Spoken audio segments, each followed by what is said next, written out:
এখন বিকালবেলা, তো আমি আমার মেয়ে বিকালবেলা একটু মাঠের দিকে এসেছি। ওয়েদারটা খুব ভালো লাগছে, অল্প করে ঠান্ডা পড়েছে, তো আমরা গায়ে চাদর দিয়ে এসেছি, মেয়েও সোয়েটার পরেছে। আমরা বাড়িতে ওদের বাড়িতে যাই না, কেন আমরা এই যে ভিডিও করি তো সবাই আমাদেরকে খারাপ ভাবে, তো কেউ আমাদের সাথে কথা বলে না ঠিক মতো। তাই জন্য তোমাদের দাদাভাই বললো কারোর সাথে কথা বলতে হবে না, তুমি একটু বিকালবেলা হলে মাঠের দিকে চলে যাবে। তো আমি মাঠের দিকে এসেছি, তো এসে দেখো সর্ষে গাছ হয়েছে, একজনের বাড়িতে সর্ষে ফেলেছে মাঠে।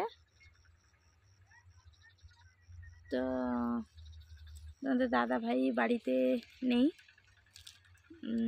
ওই যে ধান কাটা হচ্ছে, মেশিন নিয়ে চলে গেছে, ওরা ধান কাটা মেশিন এনেছে, তাই জন্য বাড়িতে থাকে না।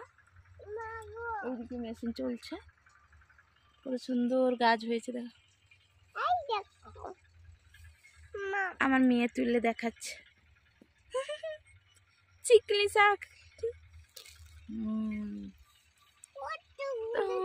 তাই জন্য আমরা ভালো লাগছে না এখানে এসে বসে।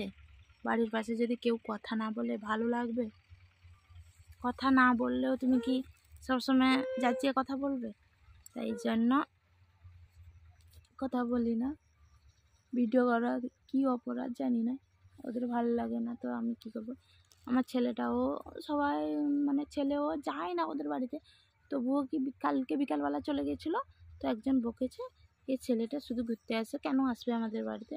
মানে ওরা এখন সব মানে রেগে খেপে গেছে, কি করবো। তো এই জন্য ছেলেকে বললাম তুইও যাবি না লোকেদের বাড়িতে, তো ছেলেও যায় না, পরীক্ষা শেষ হয়ে গেছে তার জন্য একটু চলে গেছিলো।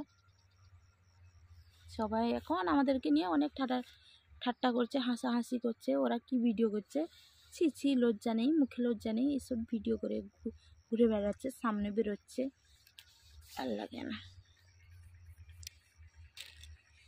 তো মাঠে এসে বসে খুব ভালো লাগছে, কিন্তু কারোর সাথে কথা না বলে এদিকে এলে একটু মোবাইল টোবাইল দেখলে ভালো হয়। কত সুন্দর লাগছে না রে মাম্মাম? প্রায় ধান কাটা হয়ে গেছে, মাঠ পুরো ফাঁকা হয়ে গেছে। তুই তুলেছিস কেন? নিচে হলে ভালো লাগে।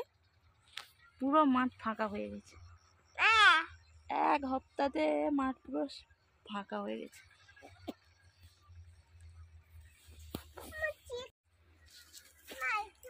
সন্ধ্যা হয়ে গেছে, তো পালিয়ে যাবো, আর বসবো না। তো পালিয়ে যাচ্ছে আমার মেয়ে, পালিয়ে যাচ্ছে, দেখো পালিয়ে যাচ্ছে ও, আমিও পালিয়ে যাচ্ছি, আর থাকবো না এখানে।